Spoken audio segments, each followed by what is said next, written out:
Sometimes packing for a big group trip is tricky, especially in the kitchen department, because you've got one option of packing a bunch of little pots and little stoves and little individual sets that cook for two, or you can get one of the big pre-packaged sets that have cups and bowls and everything integrated. We've tried those, and there's certainly something to be said about the convenience of them. But for the past 4 years, twice a year, I've been packing this kind of custom-made kitchen set when I go on these Editor's Choice trips with my colleagues. There's generally 8 of us, and this kitchen does it all. So I'm going to show you what I got.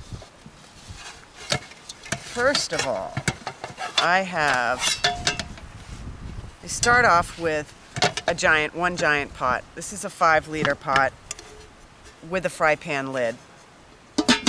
And that's key when we get into camp and we want to just quickly get a big old pot of hot water on so everyone can have hot drinks and soup. You need a big vessel. It's just way more efficient. I also have a 3-liter pot, and this one is non-stick, so it's really good if I want to use oatmeal or if I want to do some sort of sauce or something that needs to be cleaned afterwards. This is essential too for a big group. This is just a little titanium cup that I bring, and I call it the dipper cup. This cup goes in, dips the water out, and I pour it into their cup. And this is a pot grip. One of my pots requires it.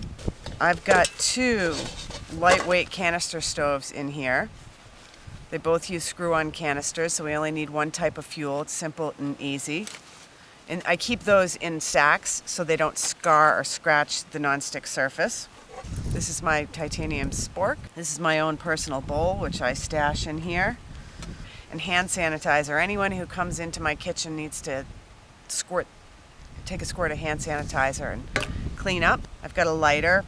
Here's another thing that's really key, is to have a big utensil. This is for stirring. Again, this isn't going in anyone's mouth. This is reserved for stirring and serving. And then a scrubby for cleanup. I often also have a tiny little bottle of camp soap. On longer trips, it's good to get some soap in there when you're doing cleanup. In Tasmania, however, where we are right now, they do not allow camp soap in the national parks, which is really interesting. So I got this tea tree oil, which is all natural and works pretty well. That is everything you need to cook for 8 people on a multi-day trip.